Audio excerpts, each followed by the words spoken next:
오늘도 우리 하나님께서 주신 새로운 날입니다. 이 하루도 우리에게 의미가 있는 또 하나님의 뜻에 합당한 그런 하루 되길 원합니다. 오늘 말씀은 이제 에스라가 기록한 이 성전 건축을 방해하게 되었던 일들에 관한 말씀입니다. 에스라는 우리가 보고 있는 에스라는 제2차 포로 귀환 때 돌아온 하나님의 사람인데요. 그 2차 포로 귀환이면은 BC 458년경이 되겠습니다. 그렇기 때문에 1차 포로 귀환과 2차 포로 귀환은 좀 시간상으로 5, 6, 7, 8, 9, 10, 11, 12, 13, 약 80년 정도, 7, 80년 정도의 차이가 있습니다. 그래서 1차 포로 귀환은 BC 537년 수르바벨과 여호수아를 통해서 돌아왔고요. 2차는 에스라가 그로부터 약 70년, 80년 뒤에 BC 458년에 돌아오게 되었는데요. 이 에스라서를 쓴 에스라는 1차, 지금 뭐에 관한 얘기를 하고 있냐면 1차 포로 귀환 때에 있었던 그런 사건들을 이야기하는데 지금으로부터 이 하나님께서 그를 감동시켜서 이 성경을 기록하도록 한 때로부터 몇 년 전이에요? 약 7, 80년 전 이야기를 지금 기록하고 있는 것이죠.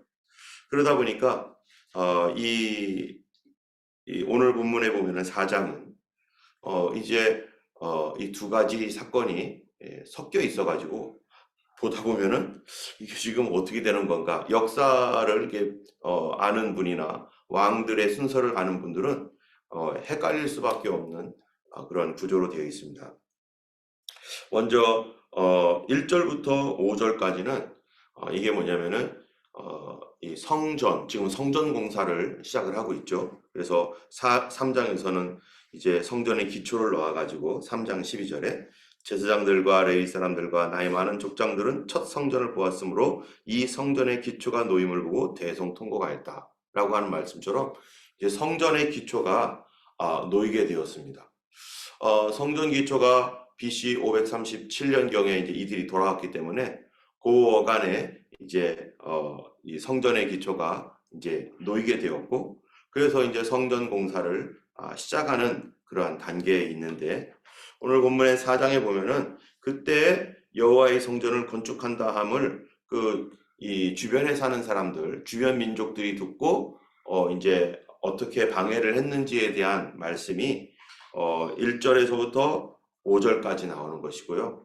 그 다음에 6절부터 23절까지 6절에 보면 아하수에로가 즉위할 때에 그들이 글을 올려 이렇게 돼 있잖아요. 이 아하수에로 왕이라는 이 아하수에로 왕, 이 사람은 언제 적 사람인가 하면은 에스더 당시의 사람이에요. 크세르크세스라고 하는 왕, 에스더가 왕비였었죠. 그 아하수에로 485년에서 465년까지 다스렸던, 지금 이 얘기를 언제적 얘기를 하고 있는 거예요? BC 537년 그 어간에 537년, 536년 뭐 요 어간에 이제 벌어지고 있는 그러한 그 일들인데, 그 일들을 얘기하다가 갑자기 아하수에로 왕, 그로부터 7, 80년 뒤에 일어난 486년에서 465년, 그러니까 몇 년이에요? 뭐 한 50년 뒤, 50년 뒤의 이야기쯤을 지금 갑자기 아하수에로 왕 얘기를 합니다. 그래서 아하수에로 왕 얘기뿐만 아니라 아닥사스다 때라고 또 이제 얘기하고 있어요. 아하수에로 왕 다음이 아닥사스다거든요. 페르시아의 이 그 연표가 고레스로부터 시작을 해가지고 쭉 내려오는데, 이 왕들 이야기를 내려오는데 고레스 다음에 누구냐면은 우리 그 5절에 보면은 고레스가 5절에 바사왕 고레스의 시대부터 바사왕 다리오가 즉위할 때까지 관리들에게 뇌물을 주어 그 계획을 막았다, 이렇게 돼 있잖아요. 그러면은 이 바사왕 고레스가 BC 546년부터 529년까지 그때 이스라엘 백성들을 돌아가라 그렇게 명령을 해가지고 성전 건축할 사람 다 돌아가라 라고 했는데요. 그 명령을 내린 뒤에 이 고레스 왕 뒤에 이 캄피세스, 그 다음에 뭐 바르디아 뭐 이런 사람들이 중간에 짧게 왕위를 유지하다가 그 다음에 다리오 이렇게 나갑니다. 그래서 다리오는 521년부터 486년까지, 그러니까 이 성전이 건축된 게 BC 516년이에요. 그러니까 이 다리오 왕 때 성전이 건축이 됩니다. 그리고 이 다리오 왕 때 성전 공사를 다시 시작하라고 명령을 내려요. 그게 520년입니다. BC 520년에 성전 공사 다시 시작해라 해가지고 4년 동안 걸쳐서 성전 공사를 해서 BC 516년에 성전이 완공되죠. 원래 이 고레스가 돌아가서 성전을 건축하라 라고 한 때는 BC 537년경이에요. 그러니까 약 16년 동안 성전 공사가 중단되었다가 그리고 다시 시작해가지고 4년 뒤에 성전 공사가 완성됐으니까 총 20년 만에 걸쳐서 중단된 기간까지 합치면 20년간에 걸쳐서 성전 공사가 시작과 끝이 20년이 되는 거예요. 그 중에 16년은 비어있고 방해 때문에 이런 상황인데, 그래서 그 사이에 왕은 이 고레스 왕, 그 다음에 캄피세스 2세, 바르디아, 그리고 다리오, 이렇게 요 네 왕이 거쳐가는데 고레스라는 왕이 시작을 했고 성전 공사를 하라고 했는데 방해가 있은 뒤에 그 다음에 두 왕이 짧게 두 왕이 지나가고 그 다음에 다리오 왕이 몇 년이죠? 521년인가요? BC 521년에 즉위를 하면서 성전 공사가 다시 시작된 요 상황입니다. 그런데 에스라는 언제적 사람이에요? 거기로부터 또 한참 뒤에 7, 80년 뒤에 떨어져서 있었던 사람이 이 에스라인데, 이 에스라가 이 성경 말씀을 기록을 하면서 지금 1절부터 5절까지는 이제 고레스와 다리오까지의 이야기가 5절까지 있다가 6절부터는 갑자기 자기 시대, 자기의 조금 전후 시대 이야기를 갑자기 하는데, 그 당시의 이슈는 뭡니까? 이 에스라가 돌아와가지고 에스라와 사람들이 돌아오고 그 다음에 곧 이어서 이제 느헤미야가 오고 2차, 3차 보로 기한이 있는데, 그 당시에 가장 중요한 이슈는 성벽 공사입니다. 예루살렘 성벽을 짓는 거예요. 성전은 지어졌지만 지금 에스라 당시에는 성전은 이미 다 지었어요. 언제요? 7, 80년 전에 성전은 다 지어졌는데, 그런데 이 에스라가 돌아온 그 당시에는 성벽 공사가 진행되어져야 되는, 성벽이 진행되어져야 되는 상황입니다. 그러니까 이 에스라가 이제 성벽을 짓고 있는 이야기를 갑자기 7절부터 23절 요 사이에 그 이야기를 딱 집어넣었어요. 성벽 공사를 하는 거는 성전이 지어진 뒤로부터 적어도 50년 이상이 흐른 뒤니까. 그러다가 마지막 24절에 또 말하기를, 이에 예루살렘에서 하나님의 성전 공사가 바사왕 다리오 제2년까지 중단되리라 하는 것으로, 이거를 성경을 제대로 보려면은 1절에서 5절 그리고 24절이 연결되어 있습니다. 그래서 어떻게 읽어야 되냐면은 4절부터 제가 읽어보면은, 이로부터 그 땅 백성이 유다 백성의 손을 약하게 하여 그 건축을 방해하되, 5절 바사왕 고레스 시대부터 바사왕 다리오가 즉위할 때까지 관리들에게 뇌물을 주어 그 계획을 막았으며, 24절 이에 예루살렘에서 하나님의 성전 공사가 바사왕 다리오 제2년까지 중단되니라 하고, 이렇게 가야만 뭐가 되는 거예요? 이게 그 시간 순서로 맞는 거고, 그 다음에 6절부터는 이게 언제적 이야기라고요? 이제 에스라가 귀환했을 그 당시에 그 전후 그 어간이기 때문에 최소 한 뭐 50년은 지났겠죠. 그로부터 50년 이후에 이제 50년 정도 훨씬 더 지난 이후에 이제 아닥사스 때라고 하는데 이때 이야기, 이때의 핵심이 뭐라고요? 그때는 바로 성벽 공사, 예루살렘 성벽을 중건하는 예루살렘 중건령이 떨어진 그 내용입니다. 예루살렘 중건을 위해서 사람들이 열심히 하다가 또 안 되고 막 방해하는 그 이야기를 하는 거죠. 그러면은 왜 이런 식으로 이야기가 5절과 24절 중간에 6절과 23절까지의 그 후의 이야기가 여기에 왜 들어갔는가? 그 이야기는, 그 이유는 뭐냐면은 이스라엘이 돌아온 사람들이 성전을 건축을 해야 되는데 성전을 건축하는 일을 방해하는 사람들이 있었습니다. 그 방해하는 사람들이 그 당시에만 끝난 게 아니라 성전 건축만 방해하는 게 아니라 그 다음에 뭐까지 방해를 하는 거예요. 그 후손들이 계속해서 이어져서 계속 원수 노릇을 하는 거예요. 하나님 원수 노릇을 하는데 그 후손들이 끊어지지 않고 그 성벽 공사를 하는 것까지도 지속적으로 계속해서 방해를 하고 있는 그런 상황이죠. 대를 이어서 방해하는 것입니다. 여러분 성전 공사, 이 지금 1차 포로기간 때 돌아온 사람들의 주요한 핵심이 뭐냐면 성전 공사인데 이 성전 공사는 성전을 재건하는 일은 누구의 일입니까? 하나님의 일이고 하나님께서 이미 명령하셔서 백성들을 가도록 그래서 하나님께서 허락하신 일입니다.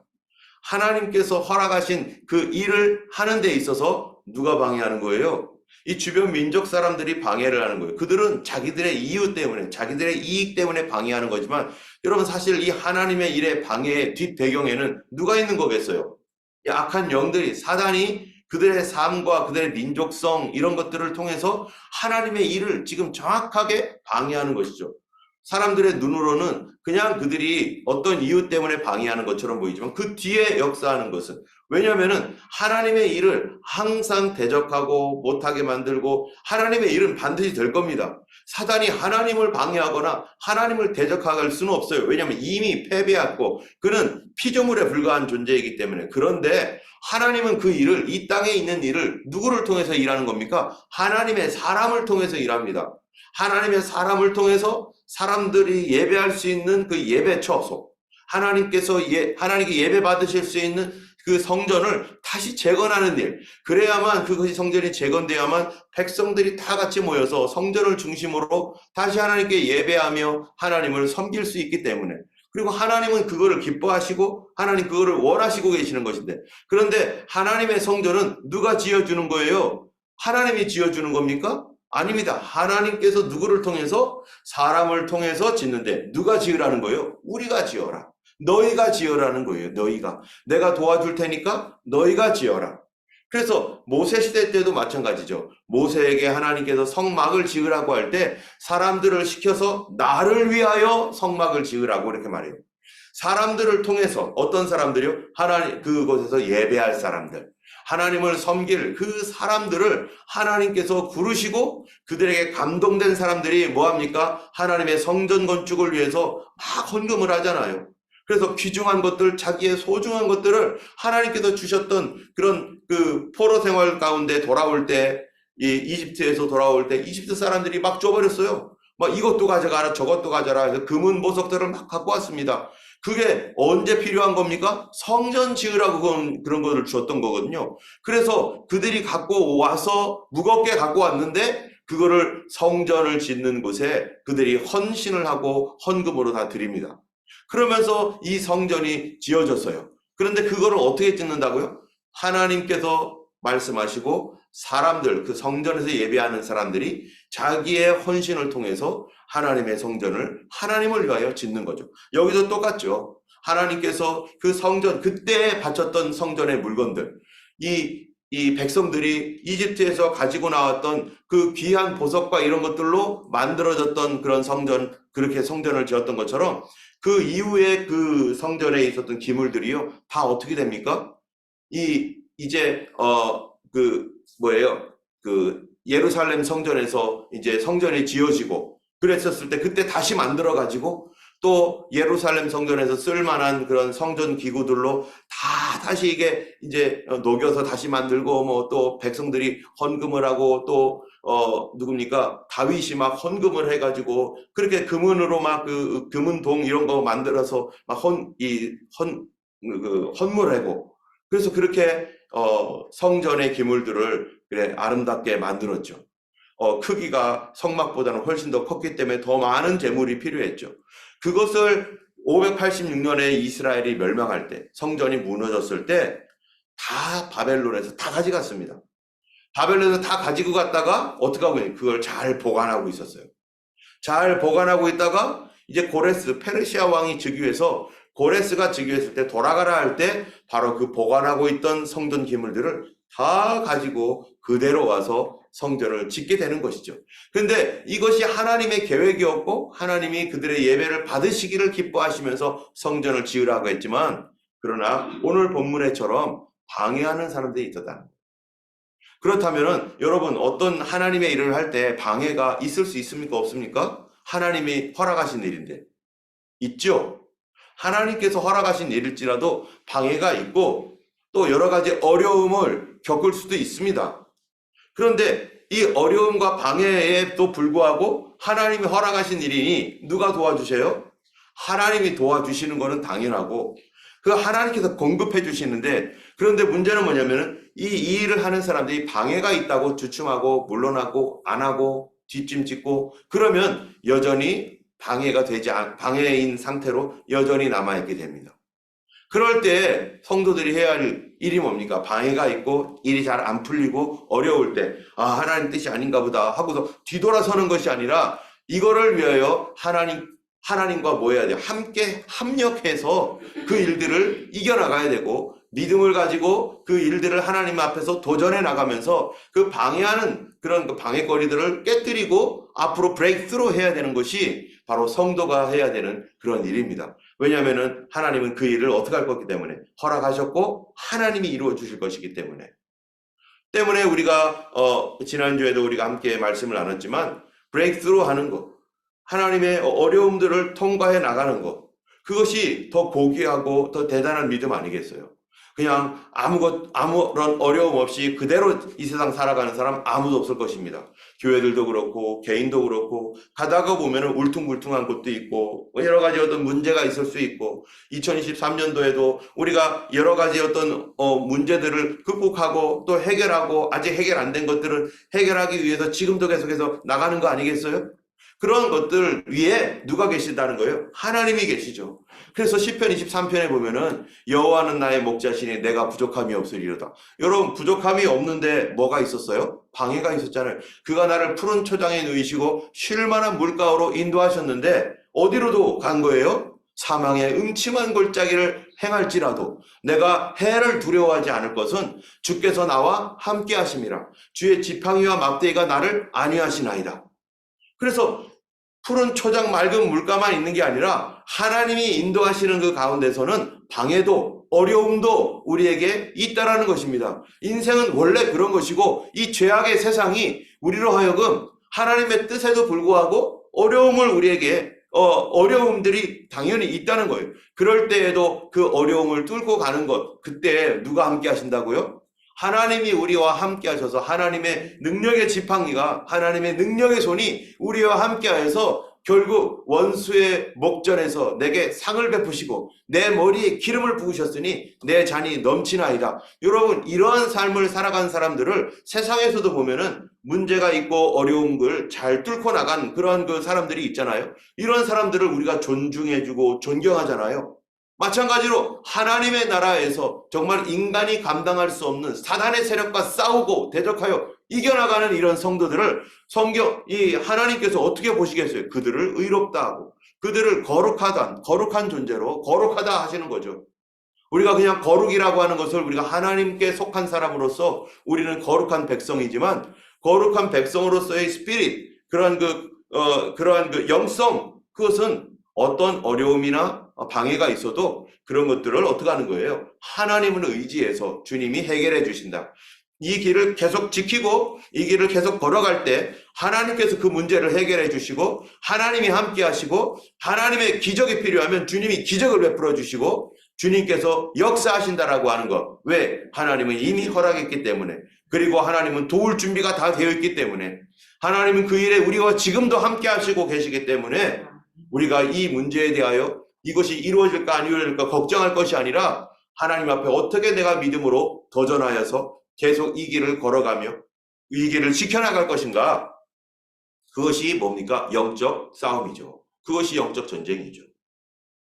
자, 여기에 보면은 어떤 사람들이 그러면 도대체 이스라엘 백성들이 하나님의 뜻을 수행하는데 방해했는가? 여기 보니까 이 사로잡혔던 자손 1절에 사로잡혔던 자들의 자손이 이스라엘의 하나님 여호와의 성전을 건축한 다음을 유다와 베냐민의 대적이 듣고 유다와 베냐민의 대적이 들었다는 말을 통해서 우리는 알 수 있는 것은 바로 이 성전 건축은 누가 중심되어서 하고 있는 거예요? 유다 족속과 베냐민 족속이 중심이 되어서 이 성전 건축을 지금 진행하고 있는 것입니다. 그런데 그들의 대적은 도대체 누구입니까? 그들 주변에 있었던 사람들이죠. 근데 그들 주변에 있었던 그들의 대적은 도대체 어떤 사람들인가? 그들이 2절에 보니까 그들의 정체가 이제 드러나는데 2절에 스룹바벨과 족장들에게 나와. 여기 보면 나와라고 하는 말이 있습니다. 나오다. 이거는요, 나가쉬라고 하는 그런 히브리어 단어인데 나온다라는 것은 어떻게 나온 겁니까? 사람들이요 적극적으로 나왔을 뿐만 아니라 이 친밀하게 나왔다는 거예요. 친밀한 모습으로. 이 친근하게 따뜻하고 친절한 모습으로 나왔다는 거예요. 자, 이제 그들의 대적들이 그 얘기를 듣고 자기들이 친밀하게 사람들과 친하게 지내려고 친밀한 모습으로 나왔다는 거예요. 그리고 항상 처음부터 막 우락부락 화를 내고 하는 사람들은 오히려 어떤 경우에는요, 그 사람이 더 진실할 수가 있어요. 막 어떨 때는 막 이렇게 하는 사람들, 막 뭐 싫으면 싫다, 뭐 이런 사람들 어떨 때는 이 사람들이 진실할 수가 있어요. 그런데 어떤 사람은요, 굉장히 친절하고 부드럽고 막 다 좋다고 하는데 사실은 속에 뭐를 품고 있는 사람이 있어요. 악한 마음을 다 품고 기회를 노리고 있는 사람도 있습니다. 참 세상 우리가 그 얼굴이 웃고 있다라고 하지만 그 웃고 있는 얼굴 뒤에 뭐가 있는지 우리는 알 수가 없지만 이런 경우도 있는데 바로 이 사람들이요, 그런 사람들이에요. 웃는 얼굴로 나와서 말합니다. 우리도 너희와 함께 건축하게 하라. 우리도 같이 건축하자. 그러면서 하는 말이 우리도 너희 같이 너희 하나님을 찾노라. 아스로왕 에살 핫돈이 우리를 이리로 오게 한 날부터 우리가 하나님께 제사를 드리노라. 우리도 하나님 믿는 사람이다. 성전 건축 우리도 원했는데 그동안 못했다. 이제 너희들이 성전 건축한다니까 너무 고맙다. 우리도 같이 건축하자. 여러분, 이렇게 하면은 이 웃는 얼굴로 나와서 우리도 같이 도울게. 우리가 뭐가 필요해. 우리도 함께 성전 짓자. 그러면요, 사람들은 웰컴 하겠죠. 웰컴. 그러냐고. 우리 같이 짓자고. 하나님께서 좋은 사람들 보내주셨다고 하면서 우리 함께 하자. 그런데 사실 이 사람들은 어떤 사람들이었는가? 3절에 보니까 이렇게 말해요. 스룹바벨과 예수아와 기타 족장들이 이르되 우리 하나님의 성전을 건축하는데 너희는 우리와 상관이 없느니라. 바사왕 고레스가 우리에게 명령하신 대로 우리가 이스라엘의 하나님 여호와를 위하여 홀로 건축하리라. 아니, 성전 건축하는데 같이 하면 얼마나 좋아요. 같이 하면은 힘도 덜 되고 힘도 더 많이 안 써도 되고 같이 하면 좋잖아요. 그런데 아니, 왜 이렇게 배타적인 거예요? 아니, 자기들만 하겠다는 거예요. 힘들어도 우리만 하겠다. 너희들 필요 없다 하면서 그들이 친절한 얼굴로 왔는데, 여러분, 웃으면서 얘기하는데 거절하기 쉽습니까? 그런데 친절한 얼굴로 왔음에도 불구하고 그들이 단칼에 거절합니다. 안 된다. 이거는 우리 홀로 짓겠다. 왜 그럴까요? 왜 이 당시의 사람들이 홀로 짓겠다고 했습니까? 바로 이스라엘이 멸망했던 이유가 그들이 가지고 있었던 신앙의 형태 때문에 멸망했었기 때문입니다. 그들이 누굽니까? 바로 이들이 누구냐면요, 사마리아 사람들입니다. 그들의 원수라고 하고 대적이라고 하는 사람들이. 근데 사마리아 사람들은 그 당시에 어떤 상태였는가?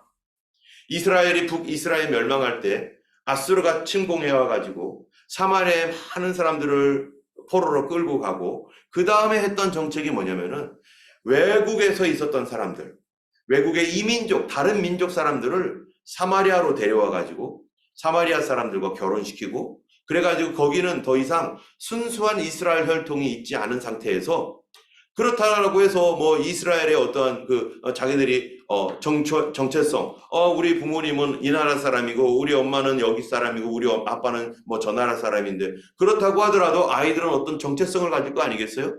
그 정체성이 이스라엘 사마리아에 있으면 우리는 사마리아 사람이고 우리는 하나님 믿어. 하나님 믿는 믿음의 사람이야. 우리 주님만 섬길 거야. 라고 하는 그런 신앙을 유지했다면은 같이 성전 건축하는 게 뭐가 문제가 되겠습니까?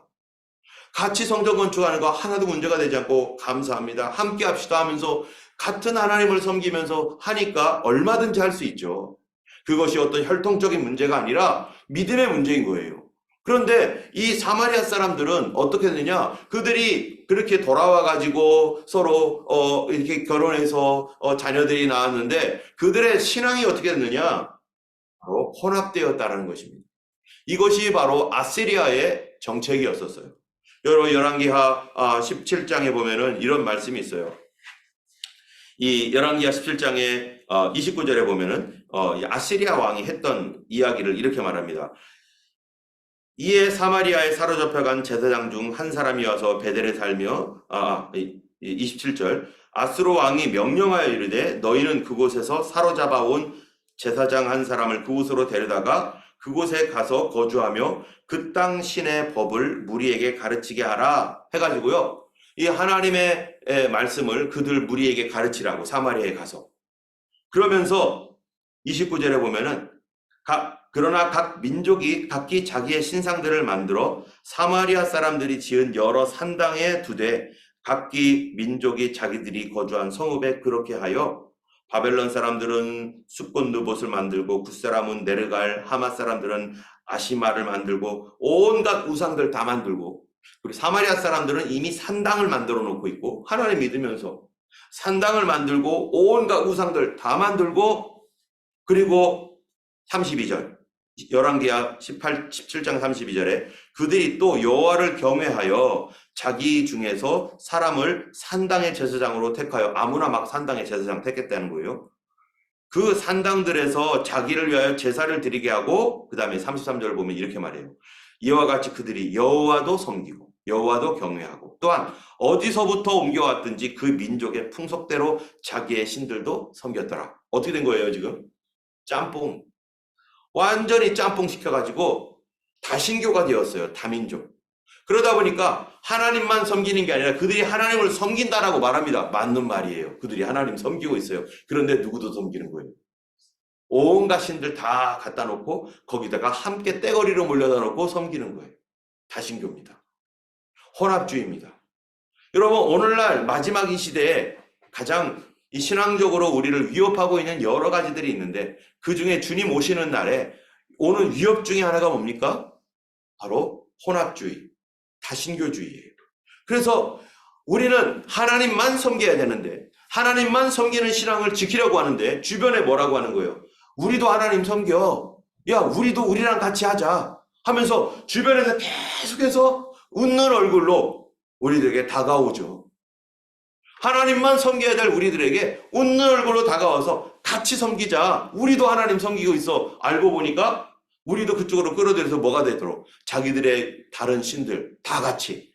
그래서 관용하자. 톨러런스. 이슬람, 유대교, 또 뭐 기독교, 또 뭐 불교, 또 어디 갔어요? 이 신토, 뭐 온갖 조상, 뭐 공자 맹자 다 해가지고 지금 오늘날 뭐 하고 있습니까? 유엔에서 UR이라는 걸 만들어가지고 유나이티드 릴리저스 뭐 그런 릴리전 뭐 그런 그 조직인데 이거 만들어가지고 이 세상을 하나의 종교로 연합된 한 통일된 종교를 갖자. 그래서 통일교가 그 일에 앞장서고 있고 이게 마지막 시대에 명확하게 드러나고 있는 주님의 말씀대로 되어져 가고 있는 현상입니다. 앞으로는요, 이런 곳에서 이제 목사라든지 불교라든지 또는 그 이슬람의 이맘이라든지 뭐 이런 거 있잖아요. 여기서 임명할지도 몰라요. 여기서 허락받아야. 그냥 지금은 각 개별 교단에서 정말로 신실한 그 하나님의 사람들이 거기서 길러져서 그렇게 지금 여기서 목회자로 임명을 받는데, 이 중앙인 그 유엔이나 이런 곳에서 만약에 국가 차원에서 이러면요, 어떻게 하겠어요? 어떤 식으로 만들겠어요? 성경 중심이 아니라 자기들의 원하는 이론대로. 성경은 꼭 중요한 게 아니에요. 그냥 우리 하나 되어서 잘하자, 이런 식으로. 우리가 절대로 포기할 수 없는 게 뭡니까? 다른 종교는요, 연합할 수도 있겠죠, 자기들끼리. 그런데 우리가 포기할 수 없는 이유는 뭡니까? 하나님이 한 분이시다라는 거 누구나 다 인정하죠. 그들도 그렇게 알고 있죠. 그 다음에 이름만 다르다 이러죠. 그런데 더 중요한 것은 우리는 우리를 위하여 피 흘려 죽으신 그리고 부활하신 예수 그리스도를 배반할 수가 없습니다. 왜요? 어떤 종교가 자기 백성을 위하여, 어떤 신이 자기 백성들의 죄를 용서하기 위하여 자기의 피를 흘려서 자기의 죽음을 통해서 우리를 구원합니까? 그들의 신들이라는 것들은 다 팔짱 끼고 그들의 이론에 의하면은 그냥 이렇게 바라보고 있고, 또 어떤 신은 자기가 이 땅에서 고행해서 신이 되어서 이제 내가 이렇게 왔으니까 너네들도 나 따라서 해봐봐. 아무것도 도와주는 건 없어요. 그냥 가는 길을 보여주고 이렇게 와봐봐. 그러면서 구원하겠다라고 말하는. 그런데 천지를 짓지 아니하는 신은 다 헛것이에요. 하나님께서 세상을 만드셨습니다. 그런데 그 하나님이 어떤 하나님이란 말입니까? 바로 우리 죄악 때문에 그 아들까지도 십자가에 못 박아 피 흘려 죽이신 하나님. 나를 용서하고 나를 구원하기 위하여 그 아들까지도 피 흘려 죽이신 그 하나님, 그 예수 그리스도를 보내신 하나님, 그 예수 그리스도를 배반하는 일을 어떻게 합니까? 다른 종교가 아무리 웃는 얼굴로 온다고 할지라도 그들은 자기들이 우리를 위해 죽었습니까? 누가 나를 낳았습니까? 하나님이 낳으시고. 그래서 성경에 보면 성령으로 거듭나, born again. 어떻게 나는 거예요? 내 영이 도대체 어떻게 나왔어요? 내 영은 예수님의 보배로운 피를 믿음으로, 그분의 피가 있었기 때문에, 그분이 피 흘렸기 때문에 내가 낳은 것처럼, 우리 부모님이, 우리 어머니가 나를 낳을 때 피 흘려서 낳았잖아요. 피를 흘린 분이 나의 부모님이고 나의 아버지고 나의 어머니죠.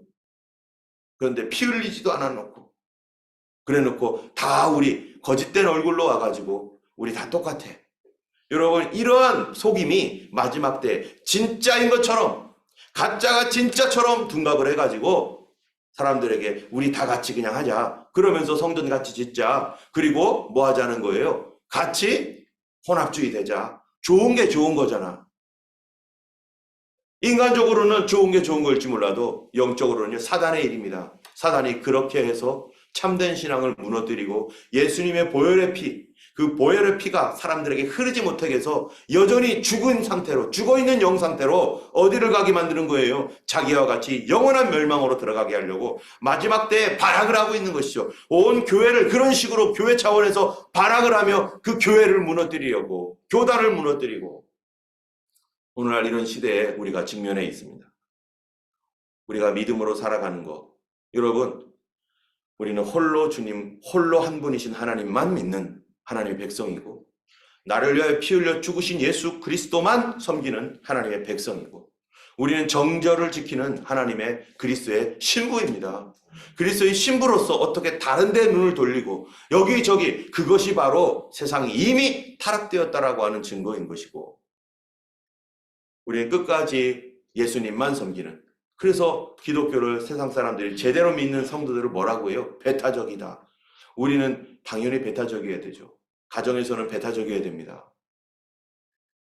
주님과 나 사이에는 배타적일 수밖에 없잖아요. 왜냐? 신랑과 신부니까. 교회는 당연히 배타적이죠. 한 신랑을 섬기고 한 신부만 있는 거죠. 오늘 우리가 이 시대를 살아가면서 정말로 예수 그리스도의 이 복음, 나를 위하여 피 흘려 죽으신 예수님의 복음을 배반하지 않고, 참으로 이 세상 말에 귀 기울이지 않고, 사단이 말하는 웃는 얼굴로 다가와서 성도들을 현혹시키는 그 말에 귀 기울이지 않도록, 오늘도 우리 삶 가운데서 우리가 어떻게 구원받았는지를 분명히 알아야 될 것입니다. 우리는 예수님의 피로 말미암아 구원받은 그 피에 의해서 영생을 얻은 하나님의 백성이고 나머지는 다 거짓일 뿐입니다. 우리 하나님만 섬기는 예수 그리스도만 의지하는 우리 모두가 되기를 주님의 이름으로 축원합니다. 기도하겠습니다. 거룩하신 하나님 아버지 감사합니다. 오늘도 귀한 날 허락하셔서 아버지 하나님 우리가 함께 예배할 수 있게 하시니 감사합니다. 나를 위하여 죽으신 분은 오직 예수밖에 없습니다. 내 죄를 용서하시고 아버지 하나님 참으로 나에게 죽어있는 내 영혼을 살리기 위하여 자기의 희생을 하나님 하신 그분은 오직 예수밖에 없사오니 이 믿음 지키며 하나님이여 참으로 정절을 지키는 거룩한 신부로서 살아가도록 아버지 도와주시고 이것을 포기하지 않도록